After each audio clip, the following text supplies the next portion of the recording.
Hello and welcome back to part 4 of my Godot platform tutorial for 2026. This time we have managed to get through most of the functionality for a game. We're able to have a player that moves right and left, it can respawn when it hits spikes, and it can load a new level when it hits the portal, and it respawns when it falls off the level too, so we can not fall forever.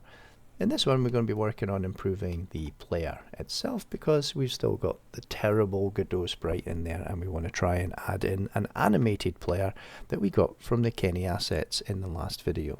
So the new platformer pack from Kenny includes some characters. If we look at this sprite sheet, we can see that we've got these characters in here already with the different frames. Again, we need to work out the size of these so that we know which ones to do, but we can do that together, and hopefully it'll let you understand how to do it should you have a different style sheet or a different sprite sheet in your next project. So this is the actual file that we want. This is called Sprite Sheets Characters Default, and that was just in that extracted version of the Kenny platform pack. I downloaded the new platform pack. You can see that the size of this is 902 by 902. And there's 7 sprites by 7 sprites. So that makes it approximately like 128 for each of the characters. So let's have a little look. We'll drag it in and see what it looks like. Just like before, we're going to take the one that we want, Sprite Sheets Characters Default, and we're just going to drag it down into sprites. Because I had sprites highlighted, it should have gone in the right place. So if we look at the main player scene, so that we can change this directly, we want to have an animated sprite instead of your standard static sprite because we've got frames that we can work with. So all I'm going to do is I'm going to add a child node, and I'm going to choose the animated sprite 2D on this occasion. In animated sprite 2D, we go across to the sprite frames and we create some new sprite frames. By clicking on the sprite frames now, we pop up this new animated frames window that we haven't seen before. On the left hand side, we can add in any of the animations that we'd like. The best idea is to rename these ones. So I'm actually going to try and add an idle animation. I'm going to hit the plus up here to add another animation. I'm going to choose the run animation and another one which will be the jump. Now we'll not do all of them at once, but we will just put them in here so that we can have them running. So the idle animation is first. If I click on idle here, we can choose this little add frames from sprite sheet, and then there's some other options that we can do on top of that, including things like autoplay on load. So the idle should be the first starting one anyway, so I am going to click that. You can see this little A comes up next to the idle, so that's the autoplay one. And here it says that the animation is looping and at 5 frames per second. So let's add the frames that we want for the idle. So I've got no idea, and I might get this wrong, and you can have a little bit of a laugh in the comments. But if we click on this, we can choose the characters that we've already dragged into our project. Click open, and you'll see that it's not quite set up correctly. So there is 7 by 7, so if I set these across to 7 and 7, you'll see that it actually works. It manages, so it was 128 by 128. It doesn't look like there's any offset, and it doesn't look like there's any separation either, although in the last one there was a separation of 1 and 1.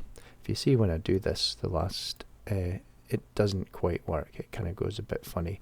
Even if I set the offset as 1 and 1, I'm not sure that it is correct. So we'll leave it as it is because it looks approximately right, but we might need to come back and change that a bit later. Now it's asking me to choose the frames that I want for this specific animation.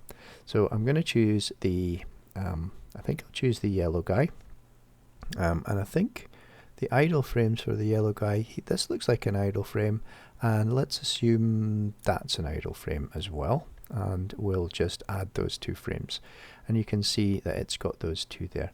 Now the issue here is that it's actually quite a bit bigger than my last one, the animated sprite 2D.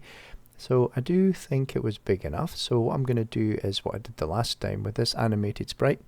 I'm going to go across to transform here, and I'm going to make it half the size that it was. So I'm just going to say 0.5, and I'll just shrink it down so it's approximately the same as it was the last time. Looks approximately correct. The collision shape is not quite right, and the animated sprite is not quite in the right location. The other sprite now, the one with the Godot icon, we can probably either hide to get rid of it, or we can just completely get rid of it. Now that we've done this, I can actually see there's a pair of feet here, which I'm assuming is because the setup isn't quite correct. So let's go back and fix it. So after a little bit of mucking around, it turns out that if we want to add this correctly, we need to set the size to 127 by 127 and the separation as 2 pixels by 2 pixels. It looks correct, and you can't really zoom in and zoom out too easily with this, but it does look like what it's done is it's managed to get the, particularly we only really noticed in this yellow one, but it's managed to get the toes at the bottom there for the idle. So I'm going to select that frame and add those 2 frames, and you can see when you select them that we don't have any overlap from the top to the bottom there like we had in the previous. The idle animation, because it's on autoplay and it's choosing to loop, if I save everything here and I go back to my main game, you'll see that my player has changed. And if we hit play now, you'll see that the player is actually animated, and it doesn't look much like an idle, but it'll do for now. And I think hopefully you'll understand the concept behind it and you can choose the correct frames. Now I'm going to go back to the player again, and we're going to set up the other animations, and we're going to be able to use some code to be able to move between the different animations. So if I choose run, I can do the same thing as before. I can choose that same sprite sheet, and then I can manage to put these in. So the run one, I've got no idea which frames are actually the run ones, so I'm assuming this must be some sort of jump, and this one is maybe a run. So let's choose, I don't know, let's choose those 2 as the run. In fact, let's choose these 3 as the run, and we'll add those 3 frames. Whether that's correct or not, I don't actually know. So we want to be able to choose the run animation when we're moving, and by default, the idle animation at all other times, and then we'll add the jump in a little bit later. So it does mean we're going to have to do a little bit of code. So if we take a little look at the player, and we jump on the player code here, we can see that one of the things that this code does is it calculates a velocity based on input. We can use this velocity value and whether or not it is greater than 0 as a way of choosing which animation to play. So when it's approximately 0, then we should probably be playing idle, and then when it's greater than that, we should probably be playing the run, and then we can improve on it as we go. And one of the key concepts behind Godot is that scripts can work on the object that they're on. So this script, for example, can work on the character 2D, character body 2D. So if I control click on character body 2D, it can run these, change these properties or run these methods. But it can also, scripts can also work down the tree, and this is one of the concepts behind Godot. So if you can call down, so you can call down onto the animated sprite 2D, for example, then you can run all the functions on the animated sprite 2D. So if we click on animated sprite 2D, we should be able to go across to dock here, and we should be able to see that the animated sprite 2D allows us to choose the animation. It allows us a method to play an animation with this particular string name. So it's pretty useful, and we need to be able to have this script run these animations. So let's show you how to do that. So we're in the player script right here, and we want to go down the tree to find this. And the way you can do it is you basically want to use a $sign to go down into the tree, but we want to create this as a variable up the top so that we don't have to do it every time we need it. So I'm going to create this variable as an onReady. So you type in @onReady and then var for variable, and then we'll call this animation or something like that, would be quite useful. And then we're going to make it equal to, and then choose the $sign to go down to the animated sprite. So you can actually choose animated sprite. Now doing it this way, you can choose which type it is. So you can actually choose this colon, and you can say animated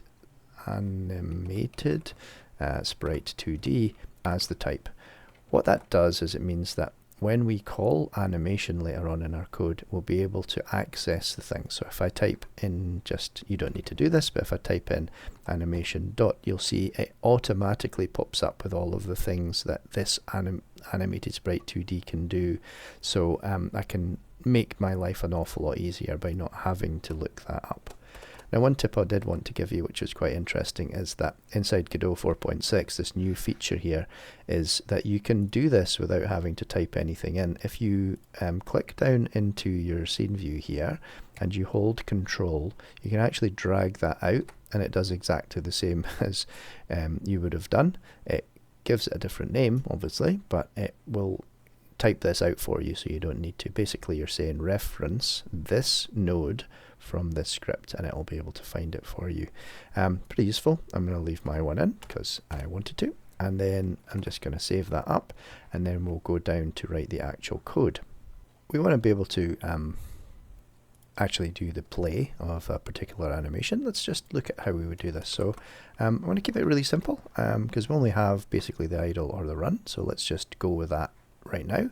So basically we want to say if the velocity velocity.x, so if the x velocity, the right and left velocity, is greater than 0.1, something like 0.1, then we want to play, so we say animation.play, and then we choose the run animation.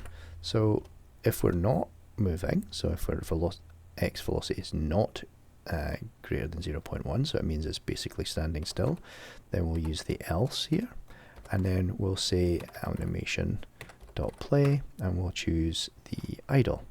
So that should, in theory, work. Now, one of the issues that you'll see if we run this is that it works going right, it plays the run, but it doesn't work going left, it only plays the idle, which is kind of weird. So what we need to basically do is we need to say this, the absolute value of this velocity.x, and the abs is just basically what abs does mathematically is it just makes it a positive number if it's negative, and leaves it positive if it's positive. So it's the absolute magnitude of that that value. So you can see that it, I feel it'll help if you hover over that. So it's pretty good.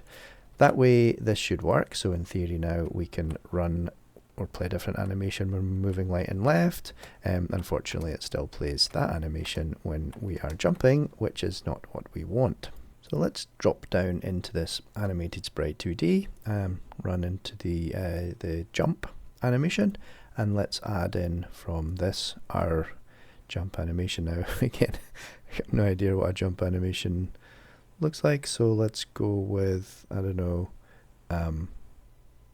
that, and then that, and then that. That sounds good. I'll add those 3 frames.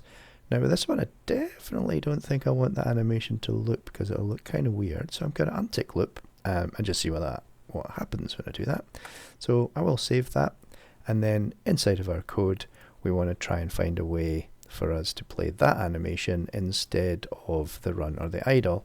So there's a few different ways of doing it, but basically what I'm going to basically say is if we're not on the ground, then we're going to play that animation. So we're going to say if is on floor. So if we're on the floor, then we're going to do these ones. Now because I want this to happen, these 2 conditionals to happen only if it's on the floor, I'm just going to tab them over so they become part of this if statement, and then that means I'll have an else for is it on the floor. So if it's this else will be if it's not on the floor. So I'm going to say else, and I'm going to say animation.play, and then I'm going to choose jump. Now let's have a little look. This will probably be average, but let's see if it works or not. So when we're in the air, we're playing our animation, the jump animation, and then when we're not, we're playing these other animations. So that actually works pretty good, and that'll do for a very, very basic game. Lastly, for this one of the key things that I think is kind of annoying is when the sprite is, if we see it in our main game, when the sprite is going to it kind of looks like it's moving right all of the time. It would be nice if it kind of faced the other way when it was moving the other way, but that's pretty easy to do. If we go back to the player here and we look at this animated sprite, the animated sprite itself is able to have like a horizontal flip, basically this or this. So that will be able to be done in code based on whether we're going right or left. Now the way that the animated sprite works is that all the animations get flipped if this is set as well, so you don't need to do it for every single frame or anything. You just need to set this to true for on, or false for off. So false meaning we're moving right, true meaning we're moving left. So let's add that to the code. So in the code now, there's a couple of places that we can put it. This line here directly gets the input from the left arrow and the right arrow, and then checks to see that it's actually something, that there was a value came back from that. I think inside of this little block of code is a good place to do it, because we know that we've actually pressed a direction and that the direction is either positive or negative. So I'm just going to move this down and then write some code in here. I'll add myself a comment and I'll just remind myself. So we want to flip H if moving left. So the way we can get this is we can just basically say if the direction, which is going to be either a positive number or a negative number. So if it's less than, I'm going to choose not a 0, because I want to be actually moving in that direction before I change it. If direction is less than 0.1, then I'm going to get the animated sprite. So the animation, remember we did that at the top where we got the animated sprite and called it animation. I'll say animation dot flip H equals true, and that will set that basically the same as when I was ticking the box earlier on. And then I'm going to do this else, and then we're going to say animation dot flip H equals false. So in theory it should always be unflipped, more or less, unless we're moving to the left. And what it'll probably do is it'll probably be a bit weird, because it'll kind of move left and then it'll go back to the default, so it's always on that right hand side now. So there we go, we've kind of got something that looks like a video game already, and we're pretty close to having a pretty functional and fun little game. So join me in the next one and we'll add in a few little features. Perhaps I think we should add in a parallax background and maybe some audio just for a little bit of polish. See you in the next one.